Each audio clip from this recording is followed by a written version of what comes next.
So thank you everyone for coming tonight. I know it's an absolutely gorgeous September evening. I'm struggling to believe we're still having this kind of weather. This is the McDowell Salon Series. We're just going to give it a minute or so to make sure that everyone who's signed up gets in. I'm not always a big truster of technology, but consider this a 1-minute warning to get started.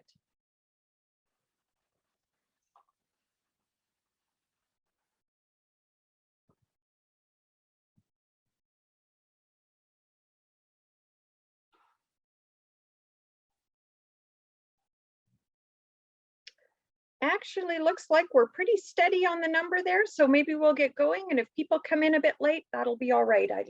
Got a few formalities before we get to the presentation. So welcome to our online salon series. My name is Ellen Whiteman, and I am the manager of the McDowell Foundation, and I have the privilege of hosting here tonight.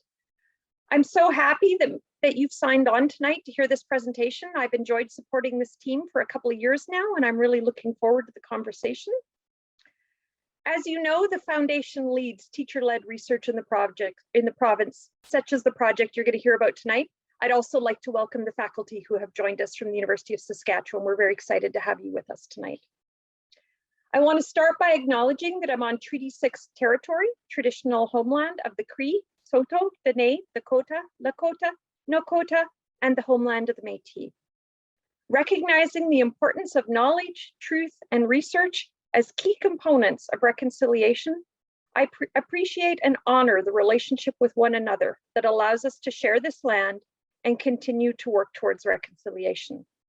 I know we have people joining us from other territories tonight, and I hope you take just a moment to consider your own relationship with the land and the people who live, work, and play there. Tonight, I'm very excited that the president of the Prairie Spirit Teachers Association is able to join us to bring greetings. So Scott, please go ahead. Hi, good evening. My name is Scott Woods-Fair, and I'm the local association president for Prairie Spirit Teachers Association. I want to start by thanking Ellen for inviting me to bring greetings tonight and allow me to introduce Brenden Kroeger, a Prairie Spirit teacher from Rostron Community School. Brenden is one of the teachers involved in the research project that we'll learn more about tonight as they share their findings.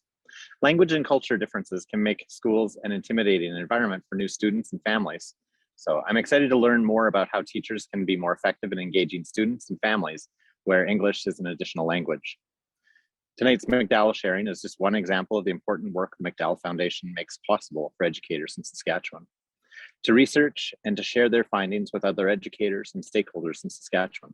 So thank you for joining us here tonight. I'm excited to hear the research and their findings. Thanks. Thank you very much, Scott. I appreciate you taking the time to join us tonight. What Scott's not sharing is that I invited him rather late, and he found a way to make it happen anyway because he found it important. I also want to share with you that John McGettigan of Saskatoon Teachers Association wanted to be here tonight, but he contacted me this morning. He's had something come up, and he asked me to send his regrets, but also to send his congratulations to the research team, and he made me promise to send the link. So I'm certain John will be able to benefit from this work as well. So just a couple of housekeeping things before we get started. I'm going to turn it over to the research team in just a second, and they're going to introduce themselves and present for approximately 20 minutes. At that point, we hope to open the conversation up, and the team will be joined by one of our colleagues from the Saskatchewan Teachers Federation. Elizabeth Hutton Christensen, a member of the senior admin staff, will be joining us and will provide a bit of a province-wide perspective on the topic we're talking about tonight. So as we go through the presentation, I'd invite you to leave questions and comments in the chat or to use the Q&A.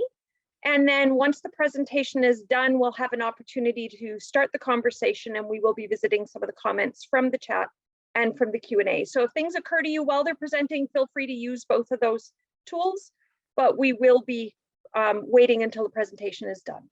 So I'm going to turn it over to the team. I don't know who's speaking first, and I look forward to the next 20 minutes or so.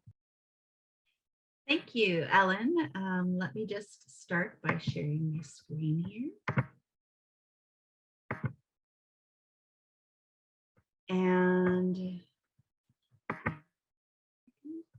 So good evening.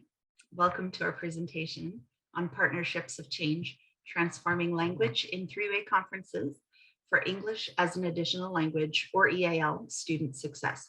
So I'm Shawna Jurgens, an EAL teacher with Greater Saskatoon Catholic School Division.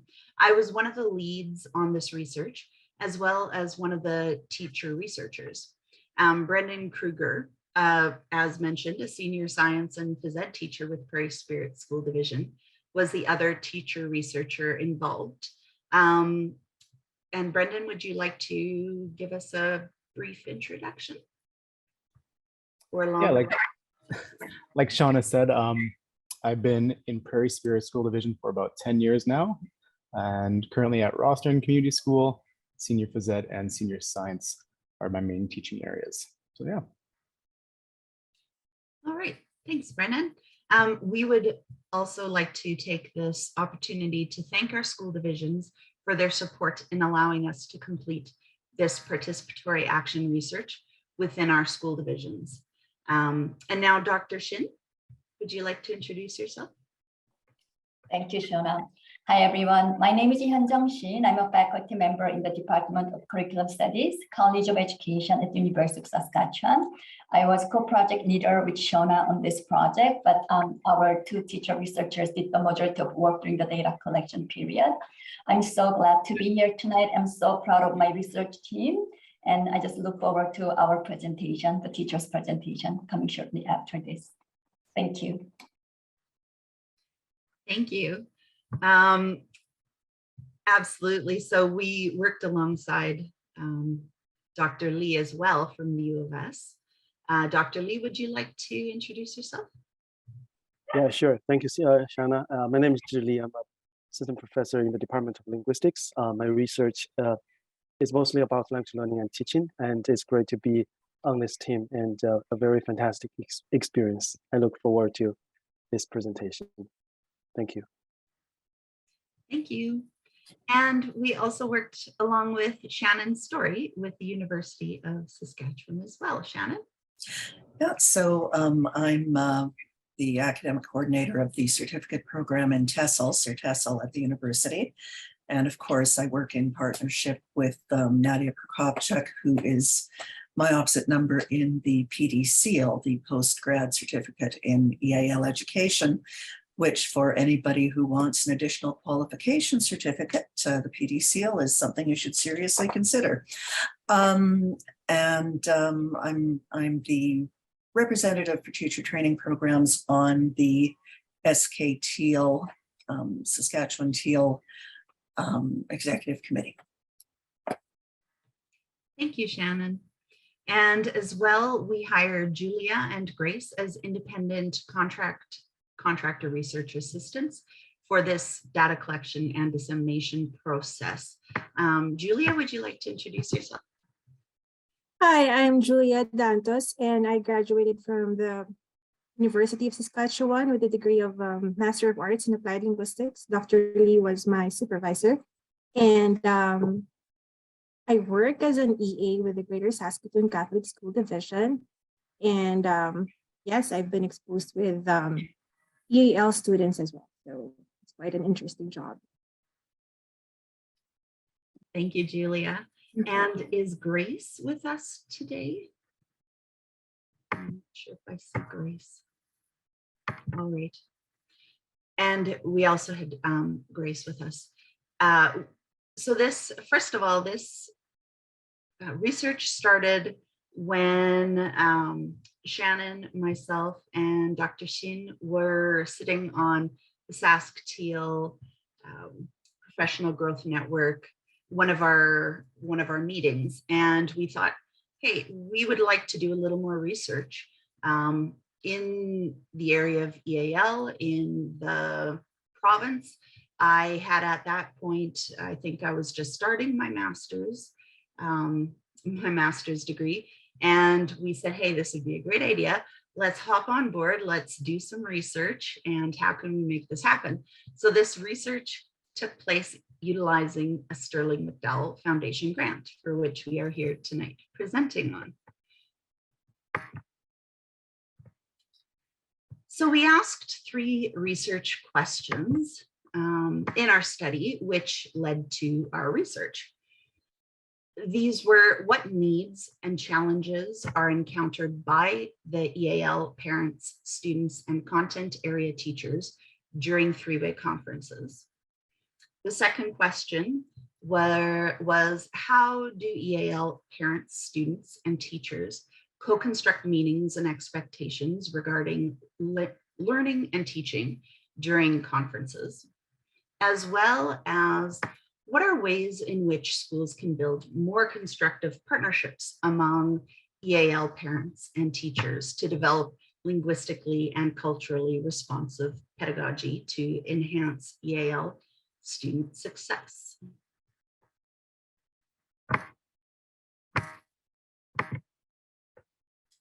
So our literature review spanned Canada and beyond.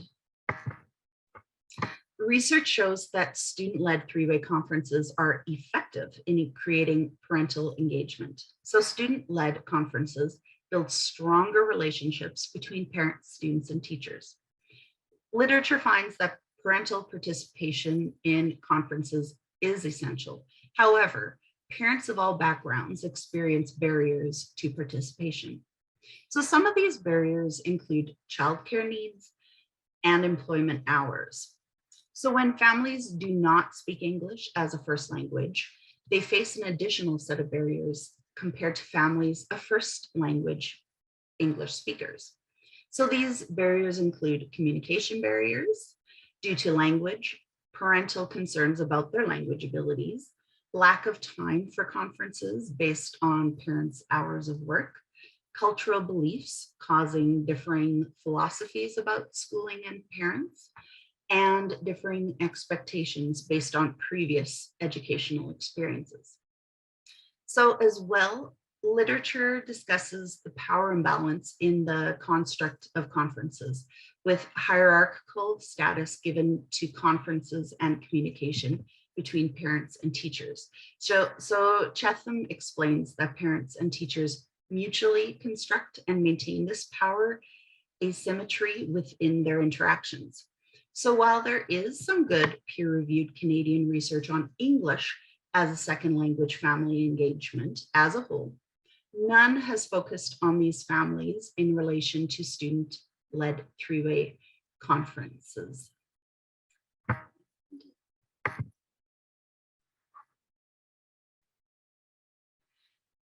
So our 3 main objectives when getting into this research was to develop recommendations regarding ways to enhance student success from EAL parents and teachers collaboratively, developing linguistically and culturally responsive pedagogy. We wanted to enable teachers to generate and articulate knowledge about EAL teaching and learning relevant to their own classroom and to those of their community of practice. And we wanted to increase publication of knowledge about teaching and learning grounded in both rural and urban Saskatchewan schools to enhance academic success of the province's K-12 EAL learners.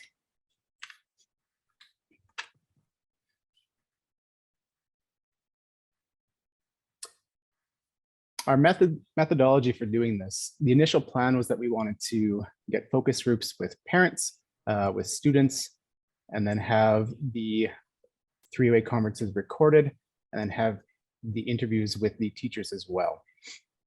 Data was collected using qualitative methodology consisting of semi-structured interviews. Questions were constructed and edited to ensure more reliability and validity. Interviews were conducted within 7 content areas, teachers from their own schools. And these interviews were done via Zoom and Microsoft Teams, lasting about 30 minutes. So some roadblocks that we had along with our research. The first one was pretty obvious, being COVID. It threw a lot of challenges to everybody in the world, and our research was no different. We had to shift from meeting in person to doing everything online, delays to the project, numerous changes that just kind of came with everybody dealing with a pandemic. The second major roadblock, or the thing that we found, was there was a barrier to parent and student participation. Now, we don't really know why this was. It could be that all interviews during the pandemic were online exclusively, and there may have been a technology barrier. It could have been that they just had other things, they weren't interested, but we can't really definitively say, so I don't think it's fair to speculate or give reasons why.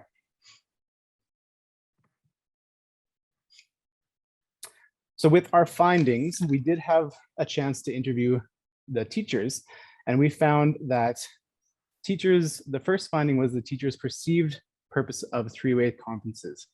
And that was establishing and maintaining connections with family, showcasing student learning, updating and sharing information about students with check-ins, getting feedback from students and parents, and kind of shedding light on different perspectives and different things that have been going on in the classroom. The second finding that we had were some challenges that teachers identified when working with and having interviews with EAL families. The first one being logistics, and that was especially true during the pandemic. Some teachers found 15-minute time slots to be too short with EAL families. The technology of going on Teams or on Zoom, especially when trying to connect with translators as well, made that 15 minutes feel real short and just kind of ate up that time instantly. Another challenge was language barriers.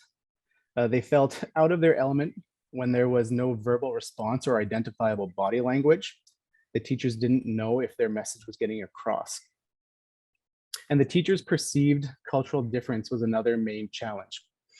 Some teachers felt expectations for parents were too high. In one school, mothers would come in for a group interview, which led to an awkward interactions with the teacher, as they didn't really know which parent was talking about which student in those situations. And the third finding that we had was how teachers run their three-way conference. Most teachers said that they didn't have any real training, the only one being that when they were doing their internship with their co-op teacher, they kind of modeled what they did after their co-op teacher, but there was no actual training after the fact, division-wide or even within the school. Most teachers let the students guide the interview with questions, allowing parents to ask questions along the way. And that was the main flow that we found through our research for how they run their conferences.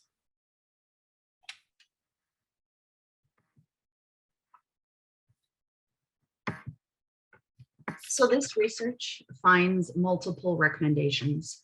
So the conference purpose should be defined and shared with all parties involved, including the schools, parents, teachers, and students.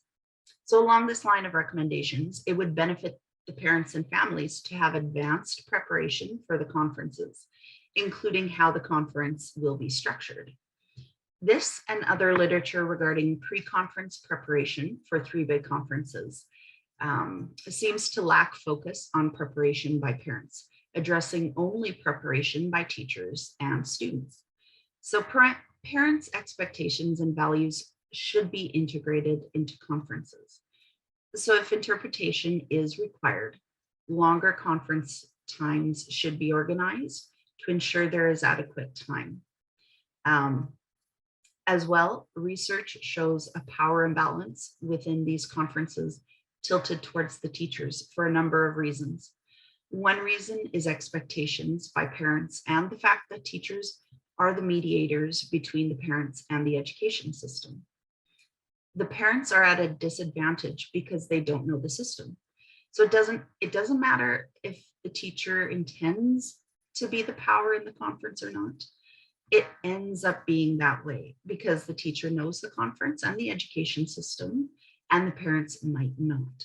So equalizing this power between the participants would benefit the families. Okay. Did this stop sharing? Did the screen stop? My apologies. I can see it, just not in the same format. Let me pop to the slide I was on. There, it's back. Excellent. Technology. All right. So additional research could include technology.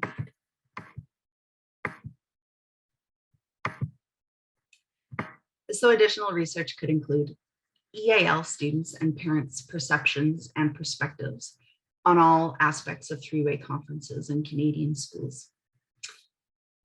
Reasons for EAL parent non-participation in research conducted on three-way conferences. Linguistic analysis of three-way conference discourse between EAL parents, students, and teachers. This is one of the things we wanted to research, but we did not have the parents' participation nor the students' participation, and therefore we could not conclude linguistic analysis. So this is still needed.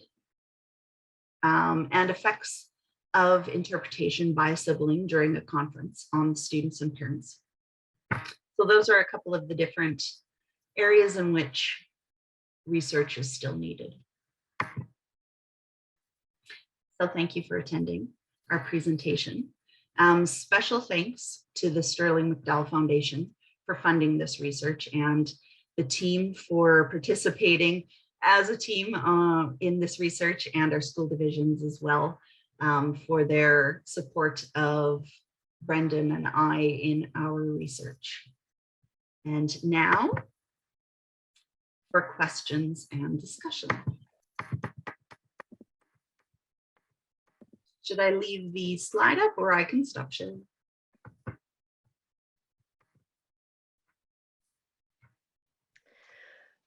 Thank you so much for that, Shawna. I really appreciate that you stuck to the time beautifully, but also the clear and concise method of which you presented to us. So as I'd indicated earlier, if you do have questions, you're welcome to put them in the Q&A or in the chat. And actually, since we're a reasonably sized group, you could also raise your hand. And Jay will unmute you so that you are able to ask questions. Jay has joined us from the SDF, Jay Selkin, and he is offering amazing technical support as always. So maybe while I'm waiting for participants to come up with questions, I have actually a couple of things on my own that I'd like to raise.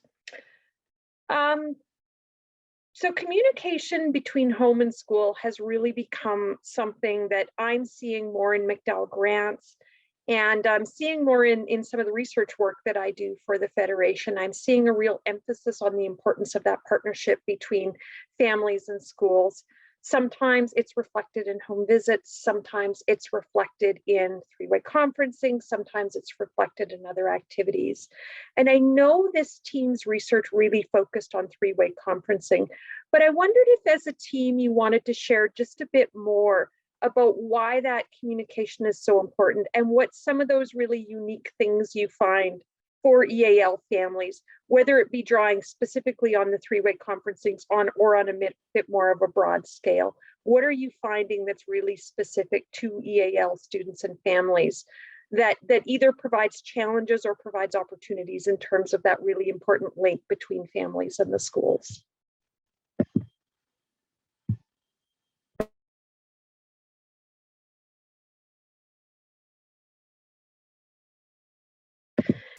So I just open it up to the panel. I'm sorry, I'm not very hands-on on that. I'll just open it up to the panel, and if any of you would like to respond, please jump in and feel free. Go ahead. I was going to say, I think in years past, like probably close to the start of my teaching career, when we did three-way conferences or any really communication with any families, I don't think there was a real intention of making sure that our message was sent out in multiple languages or even kind of acknowledging that there were differences within the community. But in the last few years, especially with the pandemic and understanding everything that's been going on, we've really leaned heavily on the Open Door Society and working with other groups to get translations and translators in on EAL for the conferences. And I've seen a shift from where we started to really focusing on making sure that everyone gets that information in a way that's accessible to them.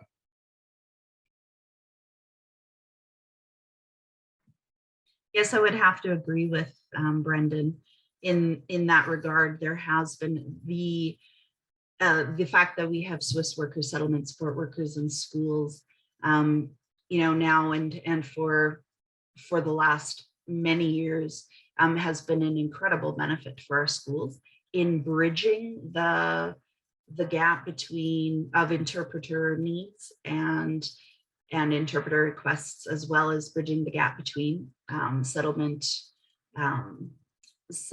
offices like the Saskatchewan Open Door Society, for example, and the schools. And that has been an incredible need, and that has been met within the schools. But as Ellen was mentioning about the needs that we're seeing now, is that immigration and refugees incoming, our students with language supports or who require language supports is not going to stop, and we need to meet their needs where they are in the schools. And I am as well seeing more messaging going out to families in different languages as well, which is beneficial, but it's only a start.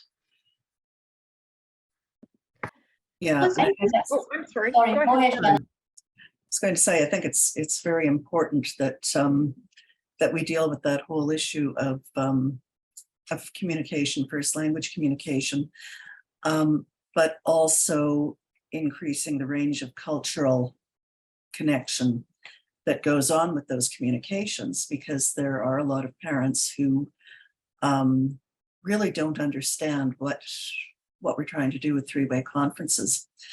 And more communication would also help if some means can be developed of making it more effectively two-way. We could go a long way to solving the problem of not enough parents coming in for those interviews. Immigrant families are not the only ones who sometimes we would like to see more of as teachers. As the parent of a special needs kid, I remember teachers moaning the fact that more of the parents in his subgroup didn't turn up at conferences. But there really are a lot of layers of communication that are needed in order to prepare parents for that involvement and for that understanding involvement, that they understand what their role is, what their status is in the engagement, and that what they can contribute is really going to be useful for their children. May I invite Zhi Li if you would like to share anything, because he's also an EAL parent who participated in three-way conferences from their perspective. And that if Julia, you have any, your kid is a bit too small, like if you have experience like going to three-way conferences yourself, you're welcome to share. And then I'll add my thoughts on this topic as to why I brought up this particular topic for this research project. Zhi Li? As a parent, sure. Oh, yes, Julia, you can go ahead. Yeah. I'm sorry, Dr. Lee, I think you have more experience. Okay, yeah, I can share. I was going to second to what Shannon just said, because as a parent, I have two girls, and going to schools for parent, teacher, and children conferences was a new experience to me. So in the past few years, I have learned a lot. So I feel like there's a kind of conference literacy for me to develop for sure as a parent. And also I can, sorry, I have background noise. And also I can think of some other challenges faced by parents, because parents from different cultures may have different ways to see teacher's role and also kids' involvement in this kind of communication event. So yeah, definitely it's a new experience, and both parents and kids have to kind of prepare themselves for this and see that in a positive light. Yeah.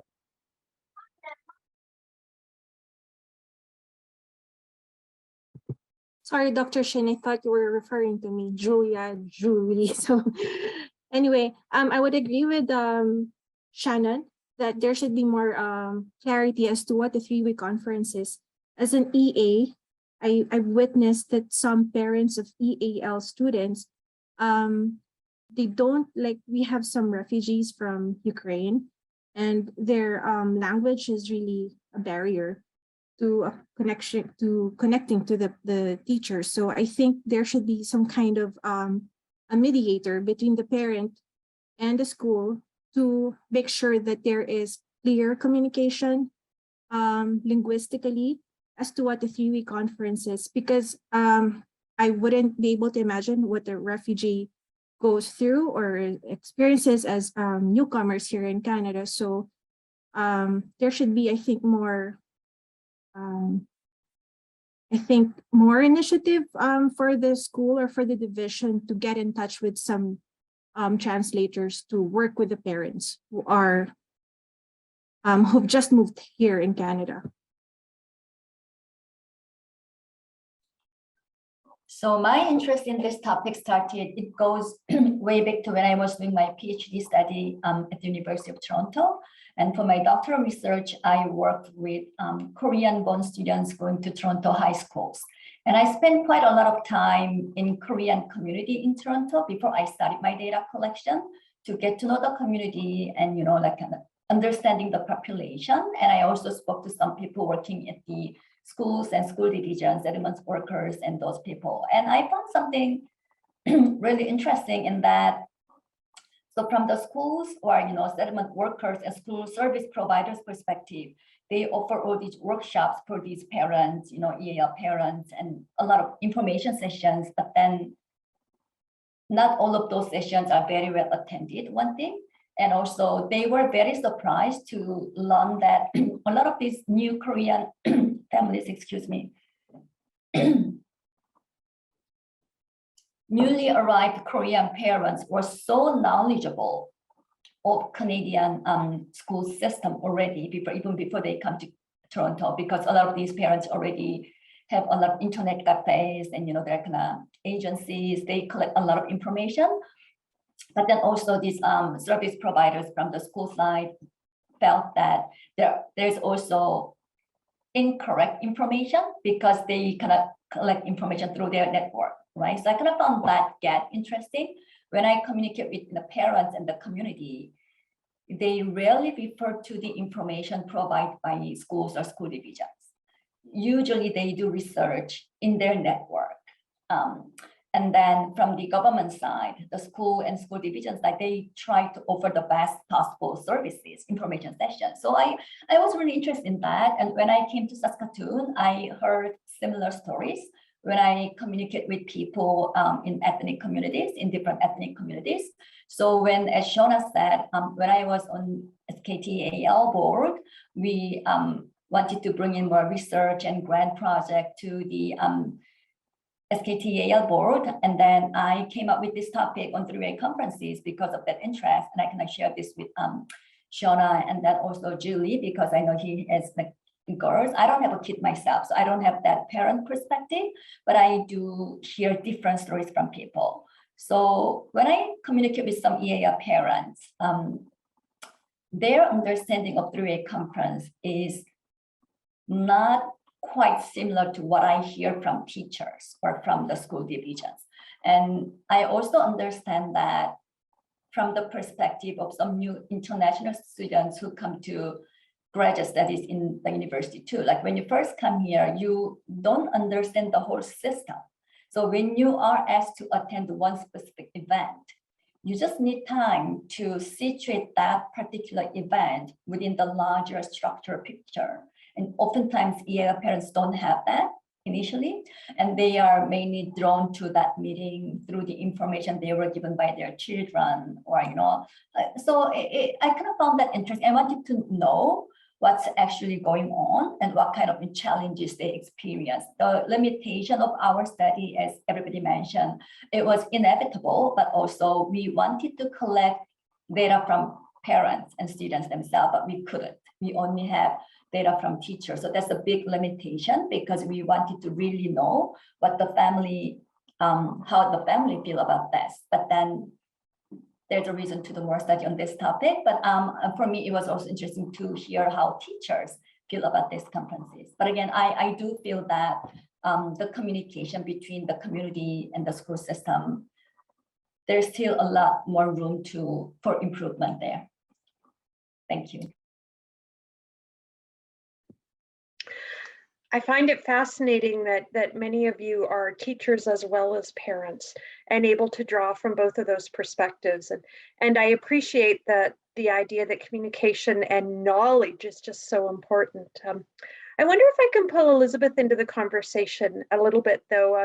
Elizabeth and her colleagues work with teachers from across the province, and I invited her to participate in particular tonight because I was interested in hearing from her what she's hearing from teachers across the province in terms of EAL families and communications and supports and EAL students. And so Elizabeth, I wonder if you could share with us what you're hearing from teachers in schools, what some of the opportunities you're hearing, what some of the concerns might be, maybe to just bring that kind of slightly broad teacher perspective, although we do obviously have teachers on the panel as well.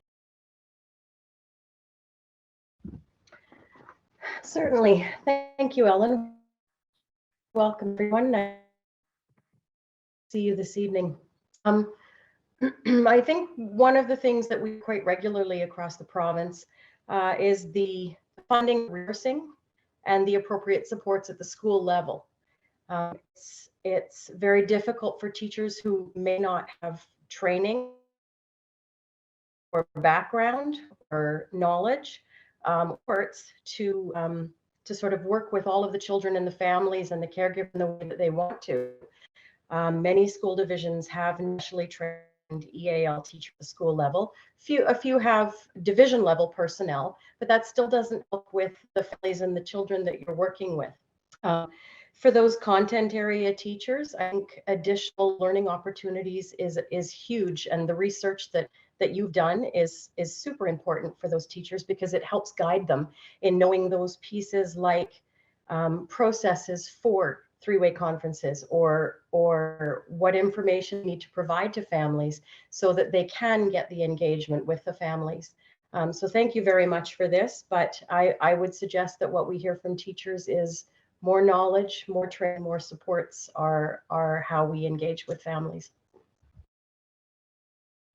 And it's kind of ironic that you're saying that at a time when school divisions are less and less able to support teachers to go for that additional training, even though it's never been more clear that that every school needs to have somebody with appropriate background on staff.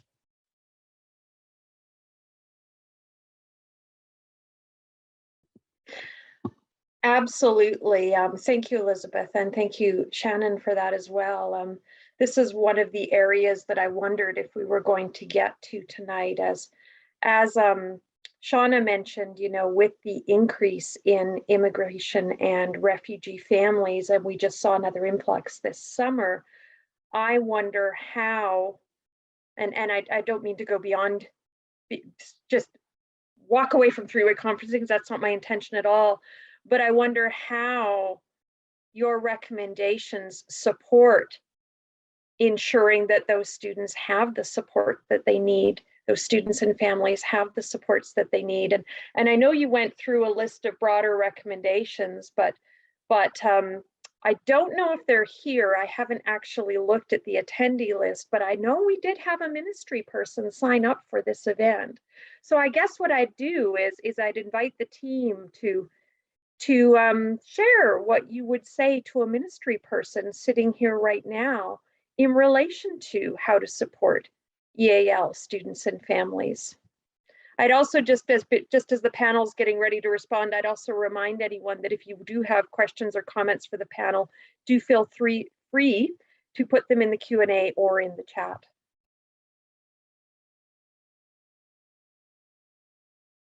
what we would want to say to a ministry official. We all have definite ideas about that.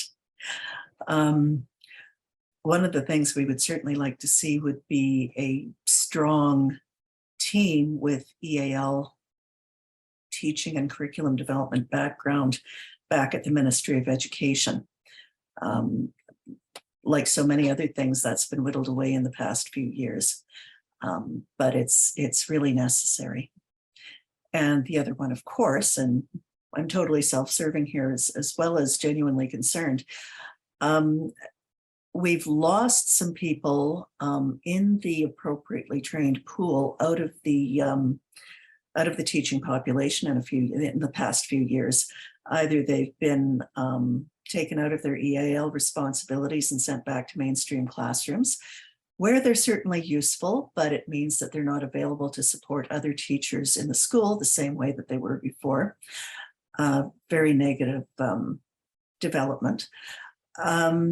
And a certain need to educate principals more effectively about how to make use of the EAL talent that they do have on staff, both teachers and educational assistants.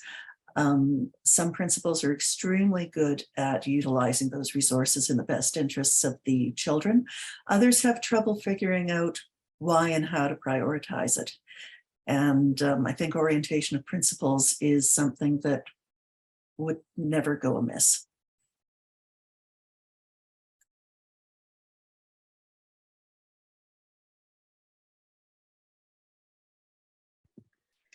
Other thoughts on this? What would you like to say to a ministry person were they sitting here tonight? Yeah, Ellen, can I just add something? As a parent, I would really appreciate something from the schools, like educational materials, flyers, if possible, some videos to kind of to walk through with the parents and children about the process, so that they kind of know what's going on even before the event, so they can have a better picture. And another thing is the conference is just one kind of catch-up event, but even before that, I think the school and also parents are kind of on the right track, because as a parent, I receive a lot of weekly weekly updates from the teachers of my daughters, and I think we are on the right track to have the communication open, but if possible, more education materials would be great.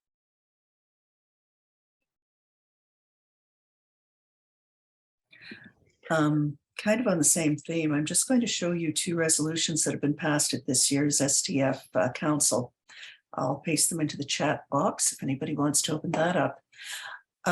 These are resolutions that Saskatchewan Teal put forward because resources really are a problem, especially when you don't have specialists who can access them for you on staff.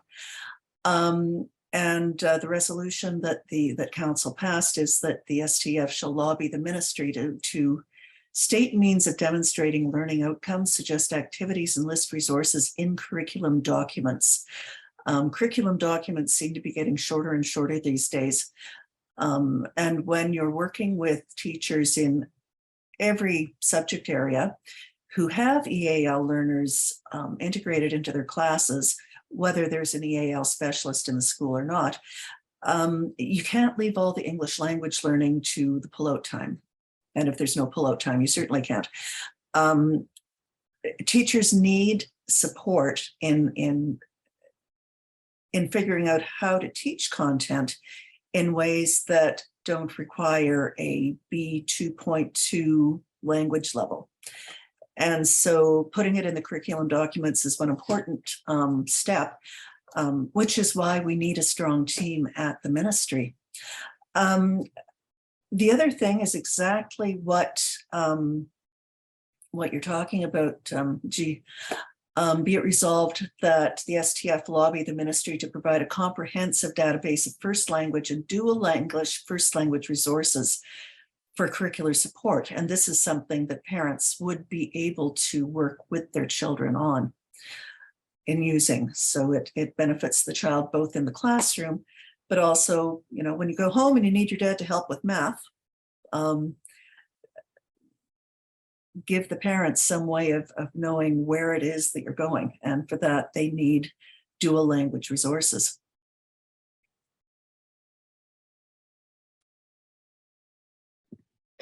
Thank you for sharing both of those. It's becoming really clear that some of these resources are very important and very necessary to ensure families and schools receive the support they need. It's interesting that it comes down to curriculum. In some ways, it always seems to come back to curriculum and what is available in terms of supporting some of those curricular outcomes that are created. So I do have a question here. I'm just going to read it out, and I would invite, again, anyone from the panel who wants to jump in. You've all talked about some of the barriers when engaging with the EAL families. What kind of strategies work to reach families and invite them to the three-way conferences when they might not be expecting those kinds of meetings and potentially cannot read the newsletters sent home with their child?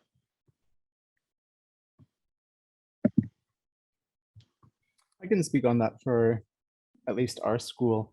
In the past 2 years or so, we've really focused on working with Open Door Society and getting translators to work specifically for the interviews when they come up, to send out messaging home that they are coming up and what day they're on. And if any family needs a translator, that they will be provided with a translator to come to the interview. It was a little more tricky when it was just online because we had to figure out how to bring somebody in that wasn't in the system already. But last year, just at the end of last year in March, when we started working back to kind of in-person interviews, having a translator actually in the building readily available to walk around with the family and be in each interview to help.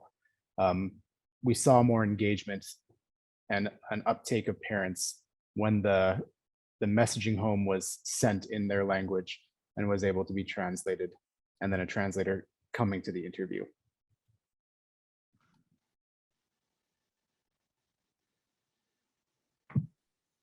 Yes, I would agree with Brenden.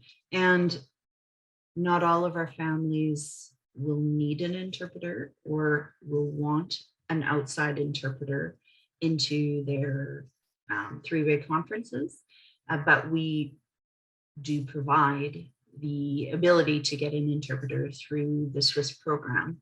And I really do think that that is beneficial in reaching out to those families, and as well having the Swiss workers and with use of an interpreter as well, if need be, reach out to the families in their first language, as Brenden said, even before the conference times, even before setting up a conference, in reaching out and saying, hey, these are the programs that we can provide to your children and to your families. It has been beneficial, I think, for us in engagement, but it's not the only thing that I'm sure would need to occur, and we can do more.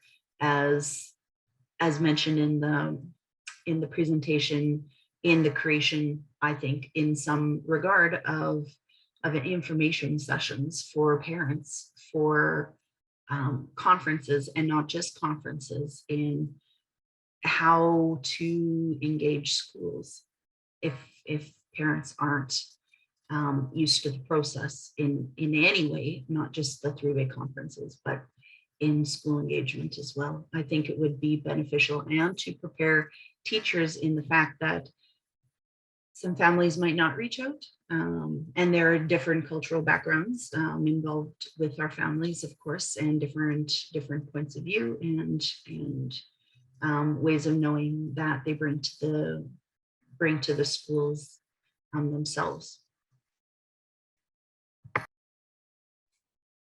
I'd like to add some comments there. I think the question was more looking for like practical suggestions, like what Shawna and Brenden shared. Mine is more about macro level, broader issues, and also related to Ellen's earlier comments about suggestion to ministry. I'm a co-chair of Immigration Advisory Table and also on local immigration partnership. I'm related to that. So now, having like worked with government, the city of Saskatchewan a bit, I now know they are all doing their best. So before, when I was just doing research, a lot of these like suggestions and to the government to do this, but then now I know they are doing their best. So it's not so much about what ministry should do, but I'm thinking we need to look at EAL issues more at a macro level, because it comes down to curriculum, like lesson planning, resources, but also it is inseparable from immigration policy, for example. And what if we had more EAL teachers who are coming from EAL background and who are internationally educated, right? Who were involved in this research?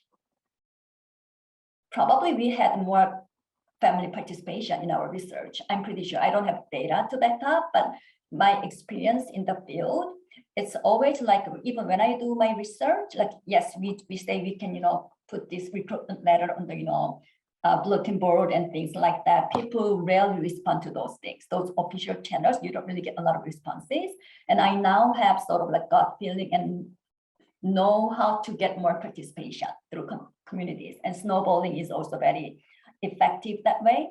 So even when we started this research, I wanted to, and Julie, and I wanted to attend some of those, 3-way conferences, even before we start official data collection. So we know what's actually going on and what to focus on, but it was challenging. There was COVID, and also access to school is really, really complicated, right? And I know schools need to do that to protect students, but also from researchers' perspective, it just takes so many steps, a lot of work to get to school. So that's that challenge. And I also, when we had this data collection completed, and we didn't get any family participation. And I had a feeling that if I were on the site myself, I felt, and maybe if Julie was on the site himself, I felt we could probably have a bit more parents who agreed to participate. And I cannot explain why, but it always worked like that.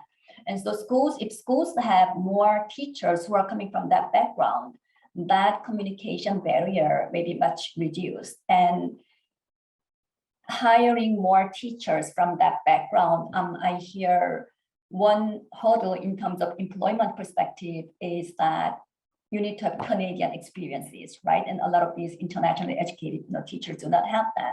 But in Ontario recently, the Human Rights Commission there announced that it's illegal to require for Canadian experiences. And it's really, I really was excited to hear that.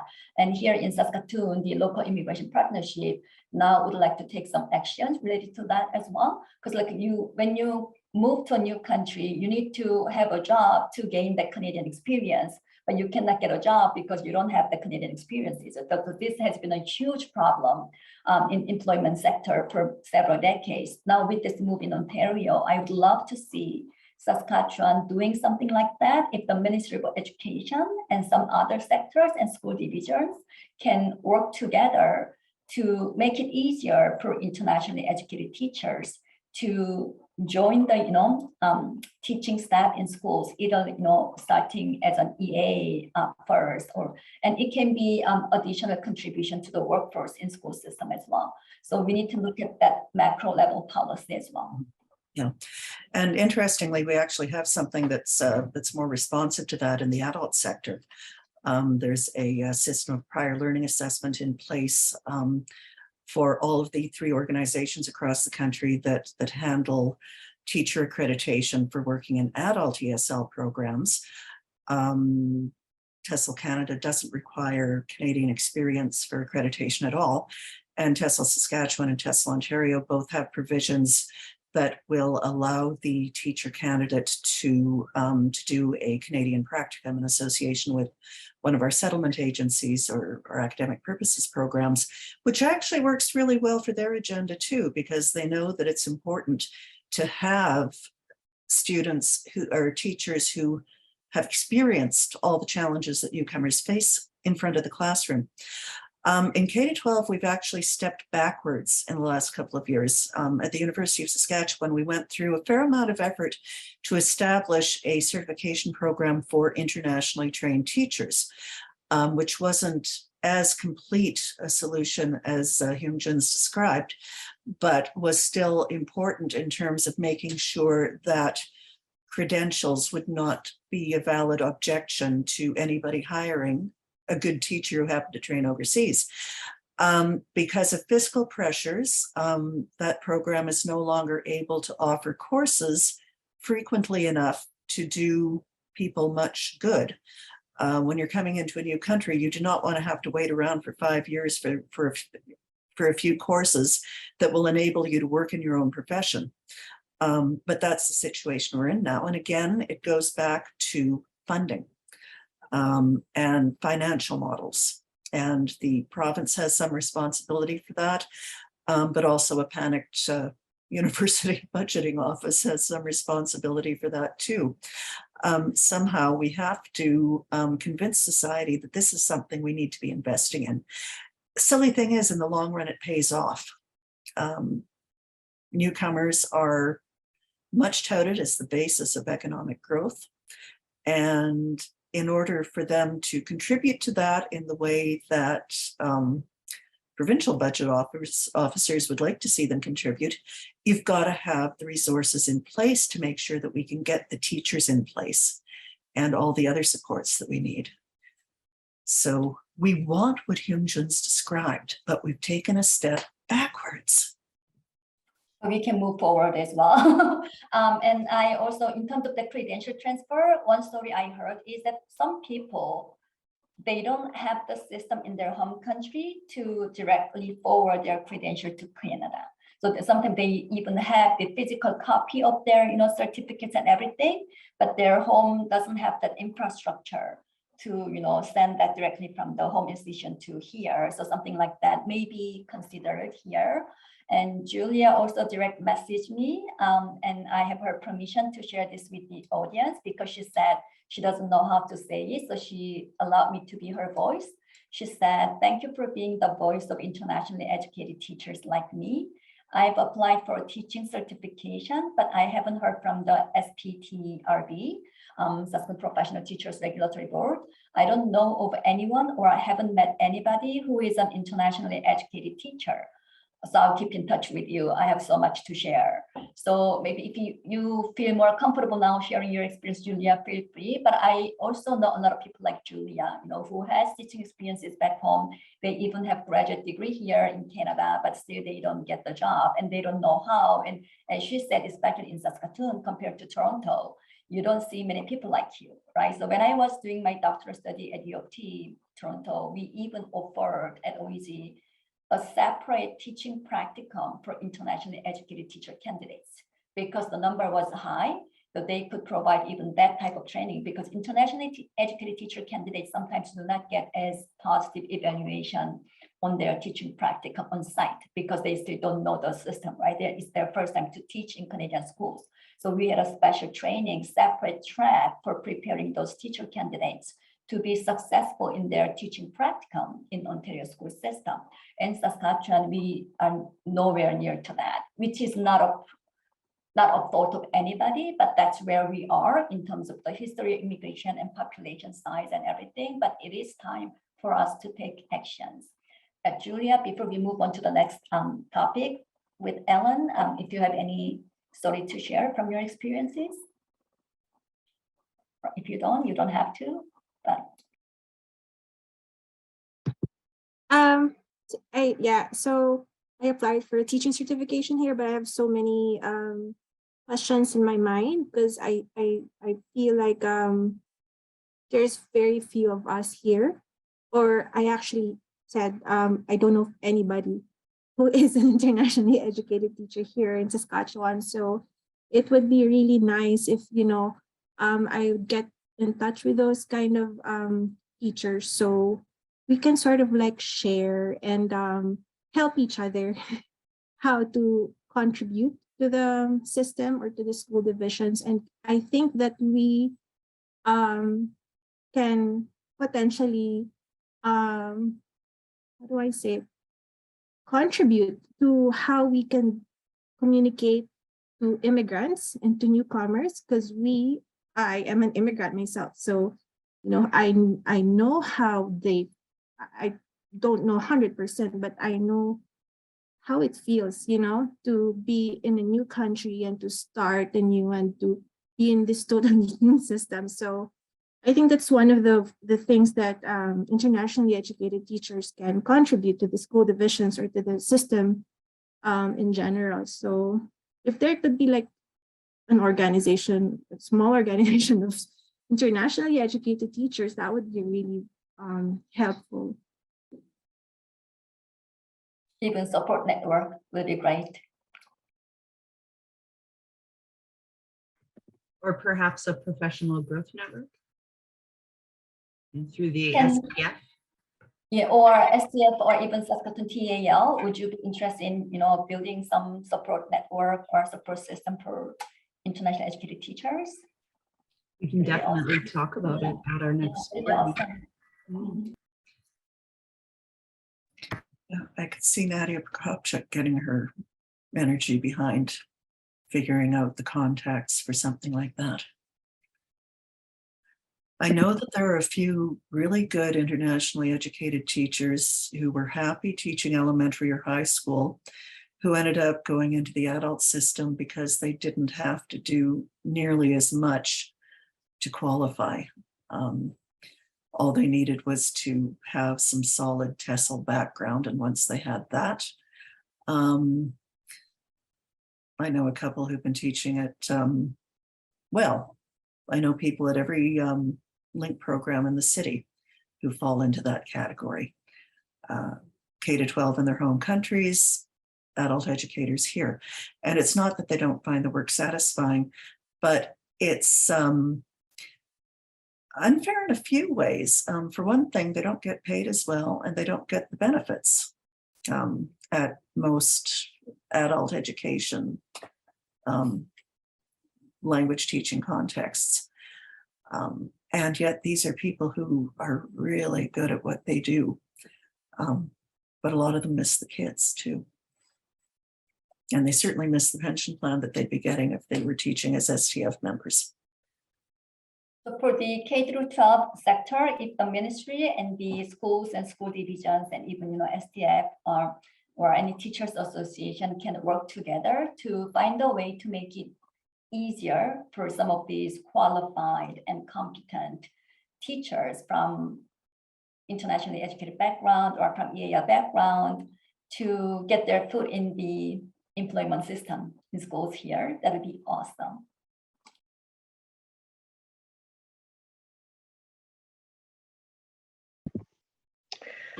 Wow, that's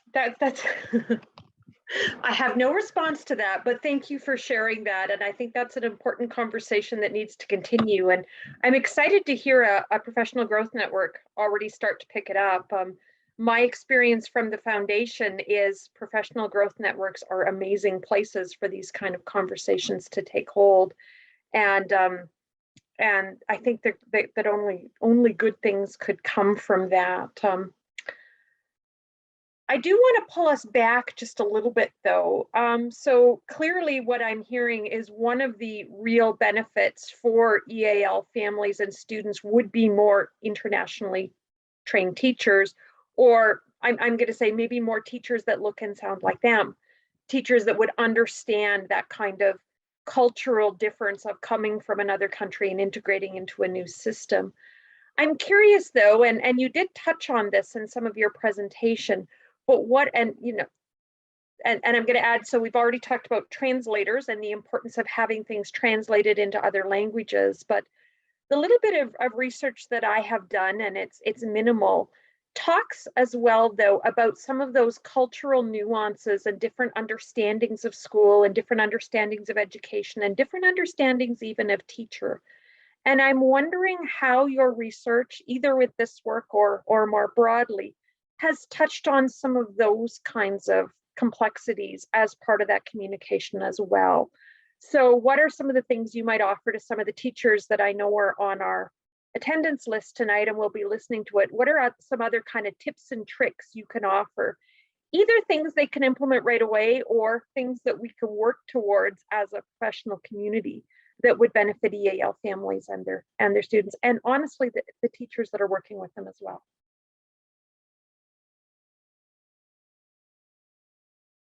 I'll let our teacher researchers respond to that, but I remember from our final report from our project, I thought that was a beautiful example by one teacher. That teacher said that she start the three-way conferences by asking the parents to share what they hear from their children about their school life. And then based on that response from the parents, the teacher can make connections to the next conversation. So something like that would be quick and easy trick. So you kind of ask the question to the parents, EAL parents, what they know about what's going on in school. And if they don't know anything, you can start from there, what you need to explain and things like that. So start with their response, the conversation with them. If Shawna and Brenden would like to share anything else. Yeah, I know Brenden and I know that the two of us had talked about this, and I'm not sure if Shannon and I talked about this or found any of this in our literature that we've been We've got a fair amount in the literature, actually. Yeah, then that would be it. That we had seen that with the differences in the families' cultural backgrounds that teachers might not even be aware of. And as mentioned before, teachers, as well-meaning as they are, may not even be aware of the power imbalance occurring in these conferences, that there are, and I know Brenden and I talked about this, there are no formulas for a parent-teacher conference. I know teachers are given, a lot of open ability to craft the conference in the way either as directed by the school or school division or in the best practices that they have known. But there's no, Brenden and I were talking, we weren't taught in our university classes how to run a three-way conference. It was, how is your participatory teacher running their conferences? And that may just be, and then in talking with other teachers in your school, how are they running their conferences? This is how then you kind of will run your conference in a way where now it's student-led three-way conferences. So the students are leading the conference, and which is a whole view in the way that these conferences are being run. But we haven't been given an outline to a conference saying this is how the conference must be run. You should start with a question to the parents. Hey, do you have any questions first? Like, we don't have those outlines, and even a guide perhaps for parent or for teachers in how to, some best practices in regards to conference with EAL parents might be beneficial for the conferences. One thing that came out really clearly in a couple of authors was the importance of really making it a student-led conference. And that's one of the things that not all teachers quite understand how to do because they've received no active guidance in it.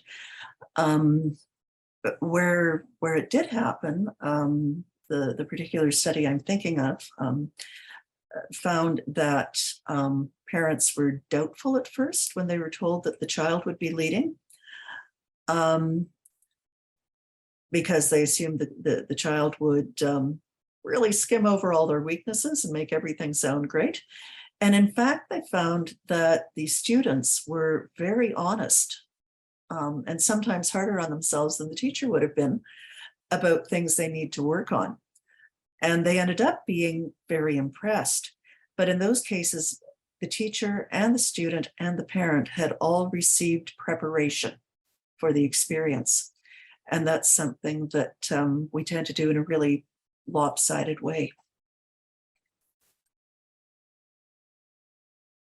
And there was one example from our research that I was curious to learn how local teachers might feel about that. There was an example where a group of Filipino parents, 4 of them, came together to this conference, and this local teacher obviously was embarrassed or perplexed. That's how I kind of felt, and maybe like the teacher didn't feel it was appropriate, and I was kind of smiling when I read that example, because I kind of in a sense see why I can understand the Filipino parents coming together as a group as well, and also how this teacher might have felt.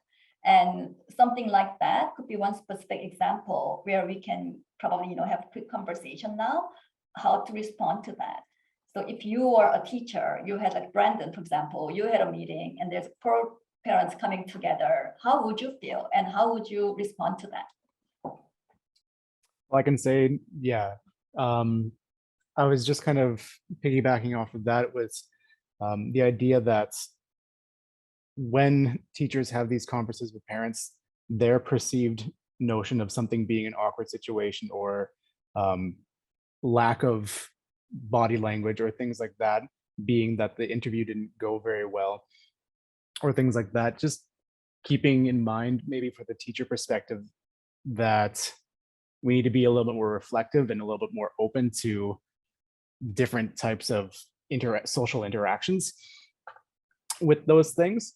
Some of the different things that we saw in our interviews was some of the interviews before there was a translator would just be kind of a smile and nod type of situation where they didn't understand if the information was getting across.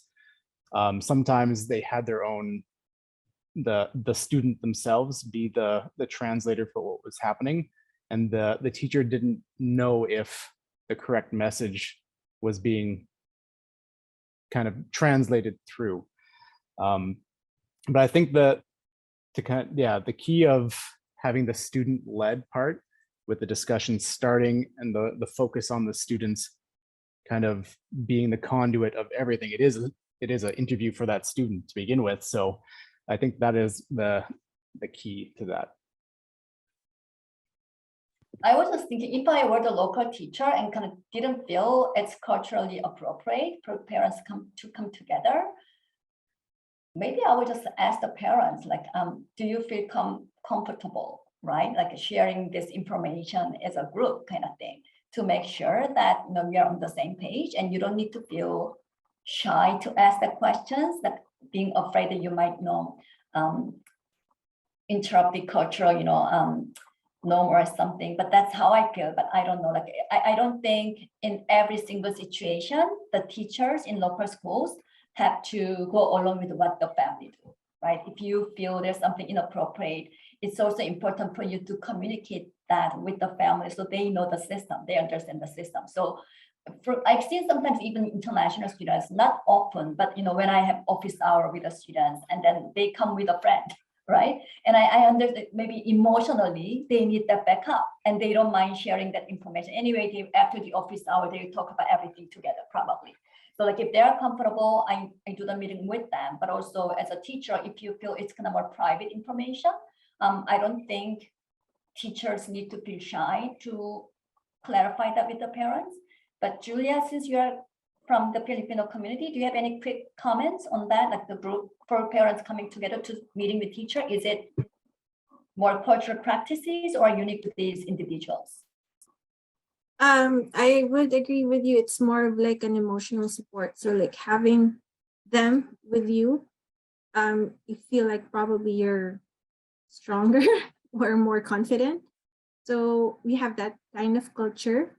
But yeah, so that's right. Yeah, that's everything I could say.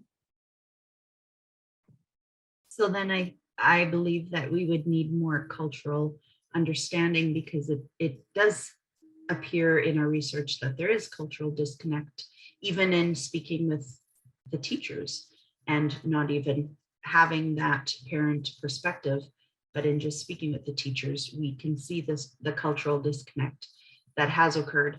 And to even have the parents and teachers specifically to be aware that there could be a cultural disconnect and to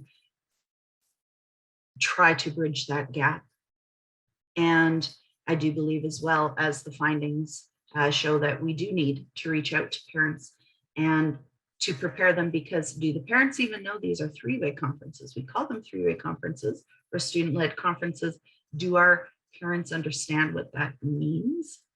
Do they have that understanding of what that entails, that the students are going to be talking for the better part of the 10 or 15-minute conferences, and that there may be a little time for questions at the end, potentially a question at the beginning, but there's, you know, the reasoning behind the parent teacher conferences or student-led conferences. So I think it really does begin with some education and awareness of the cultural differences. Sorry, go ahead.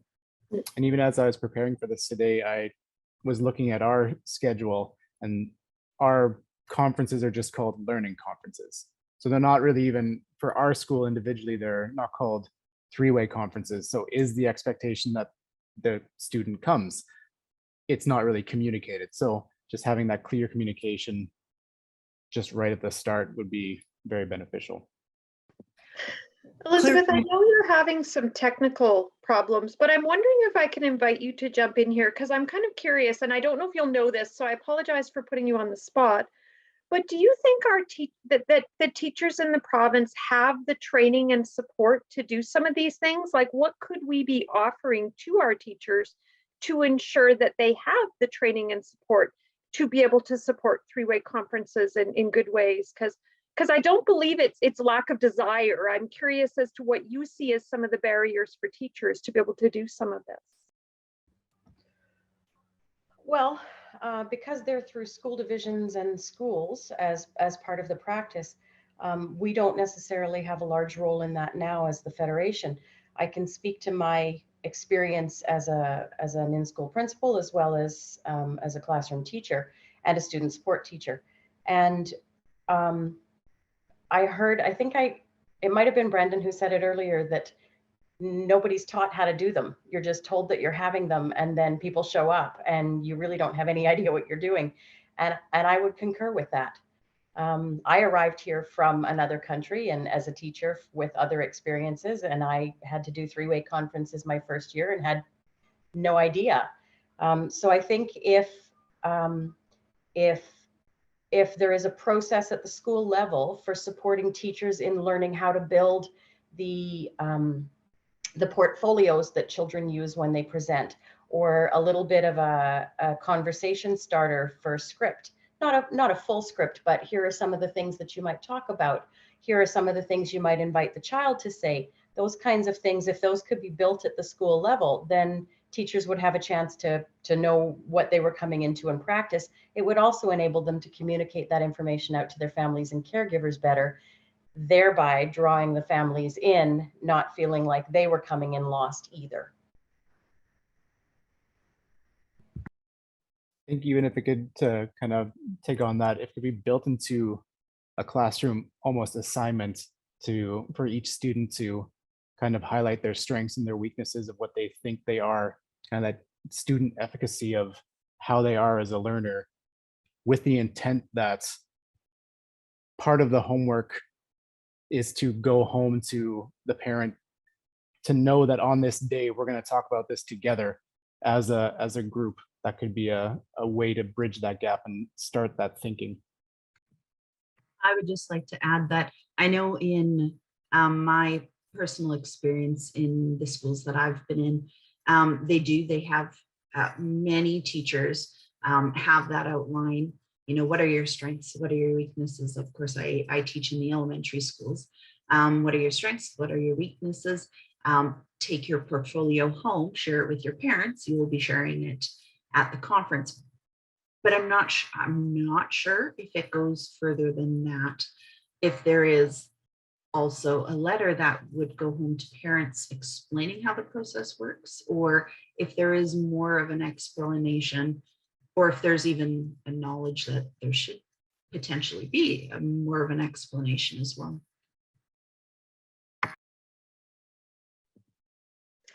You know, and I'm going to put the team on the spot just a little bit before I want to get to talk about some of the future research you've envisioned and remind you that the McDowell Notice of Intent grants are out now open. But it just struck me as I was listening to what you would like to see and some of the things we'd like to have to support teachers. One of the things the foundation offers is the ability for research teams to put together just a little pamphlet that we could help distribute out. And maybe this would lend itself really well to that. So I'm going to plant the idea, Shawna and Brenden and the team, that maybe we can follow up with that and see if that might be something you'd like to do. Because what I'm hearing is there's some really practical things that could really support our students and teachers in perhaps having a more positive and a more holistic experience. And if the foundation could support some of that work, I think it would be something that could be really quite beneficial. So we've got just a few minutes left. I did see in your presentation and appreciate that you did share some of the future research that you think could come out of this. I want to acknowledge what groundbreaking work this was. I mean, this is work that really hasn't been done in the province or really to a great extent anywhere, and the foundation was very pleased to support it.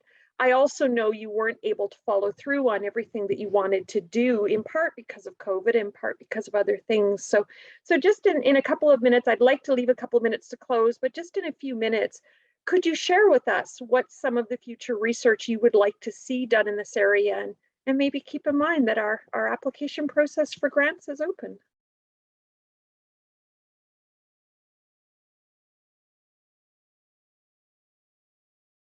We're really hoping that some PhD student that Zhi is working with in linguistics will pick up on number 3.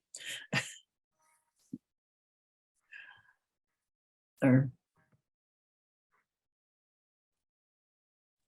I just thought I'd share the screen again about some of our recommendations and additional research needed. Here we go. Yeah. Yeah. Yeah, so linguistic analysis of three-way conference discourse. You know, perfect opportunity for collaboration between the field of linguistics and the field of education. And I could really see somebody getting a PhD dissertation out of that, or a couple of somebody's. I would love to see more teachers who became interested in doing research through this example. And we really work together with schools and, you know, having teachers and families, EAL families together, maybe having sort of like a school event and like having that as part of the data, research data, and see like having this honest conversation with like all the parties involved rather than more kind of academic research. I would love to see more school research and more teachers who do see the value of research. And I would also wanted to share this message with all the teachers here attending this event. Having worked in Saskatoon for almost 10 years, I now know firsthand how, as Ellen mentioned, how willing these teachers, you know, are willing to help these EAL families, and there's a strong desire to help them. So I would love to see more solidarity and more cooperation, collaboration going on with teachers and families, the community and schools. And thank you so much for the work that you do. And if you feel something, you don't know anything and if something is awkward, I also strongly recommend that you don't need to feel that you cannot ask anything to these EAL families. I think even though you don't speak the language, you don't always know the culture, we can always sense the people. Right? If you are really well-meaning, your intention is really to support these people and you are really respecting them as human beings. These people do not speak the language, do not know the cultural norm, but they are intelligent people. When you have that level of respect as human, people can sense that. So if you feel this is really inappropriate, you can, say, you can just ask that honestly, like, I'm sorry, I'm ignorant, in this culture, but then, can you explain, something like that? So don't feel shy, don't be hesitant to that, but it's what's really important is that how you really feel in your heart. That's universal.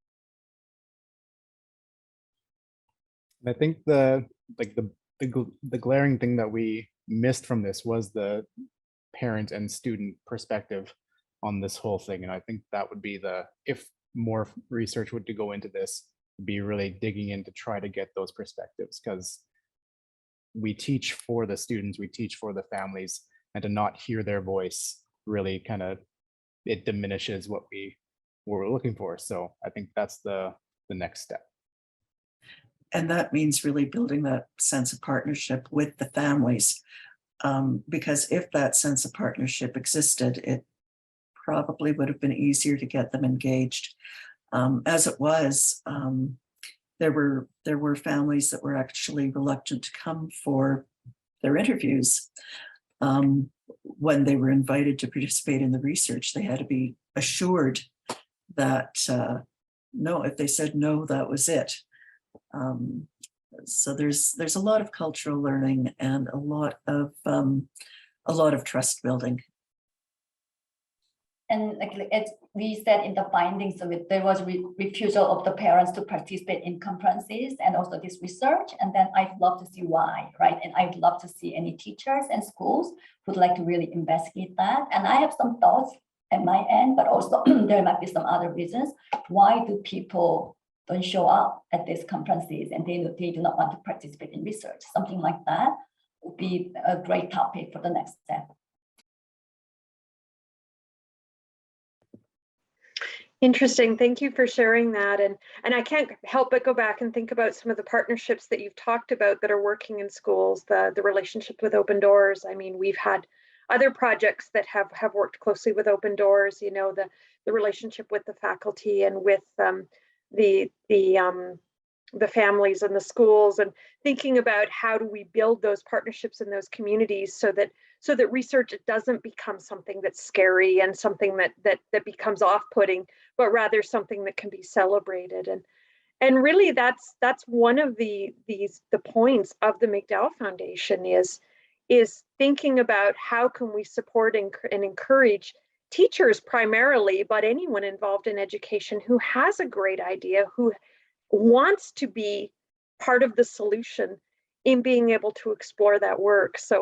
So from the foundation, I want to express my gratitude to this research team. I know you've put a lot of work in. I know COVID threw some real wrenches into your plans, as they did to many.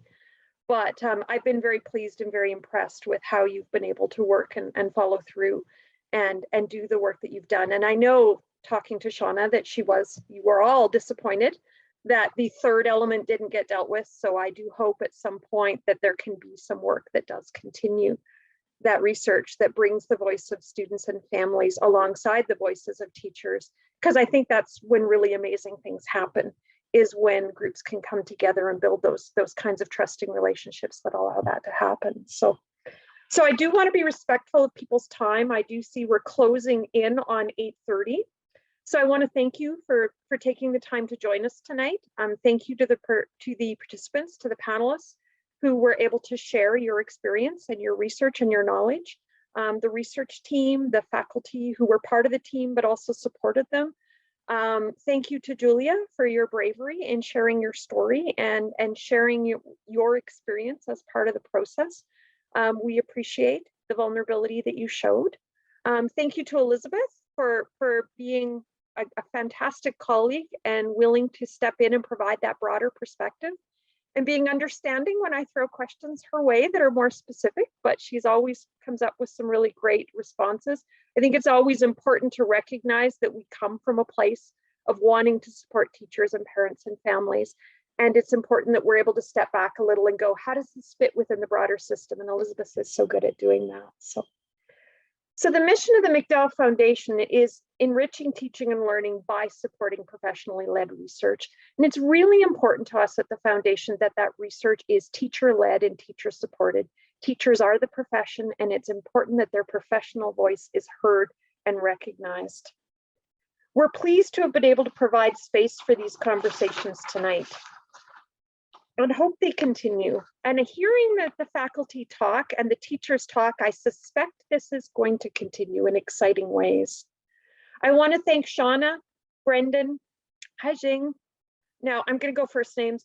Zhi, Julia, Grace, who wasn't able to join us, and of course Elizabeth, for sharing your knowledge and experience. And thank you to Jay for keeping the technology working. I don't know if all of you were experiencing little technical difficulties, but Jay is the person that keeps it all happening, and we're grateful for his time. The foundation exists because we believe in the professionalism of teachers and the need to ensure that good research comes from all of us, not from external places and spaces. So thank you to our many donors who make this happen, the STF, our current teachers, our superannuated teachers, and all of those who contribute to the foundation in such meaningful ways. So for more information on this, which the final report is available, and I will be sending it out on social media, or on any McDowell projects, I encourage you to visit the foundation website or get in touch with me. I'm always happy to have a conversation. And just as a sneak peek, our next Salon Series will be coming in October. I'm just going to make sure I get the date right. It's going to focus on forced school and the importance of getting kids outside and letting them explore nature as part of building their literacy capacity, especially in kindergarten and grade 1. And that'll happen October 20th from 7 to 8:30. So this is a bit of a save the date moment. We're excited to be able to offer this next session. So thank you again to everyone who participated. Have a good night. And the recording, this has been recorded and will be made available within the next day or two. And thank you, Ella and the McDowell Foundation, for your generous funding and support. Really appreciate that. And thanks to everyone on the team and everyone who attended the event. Thank you so much.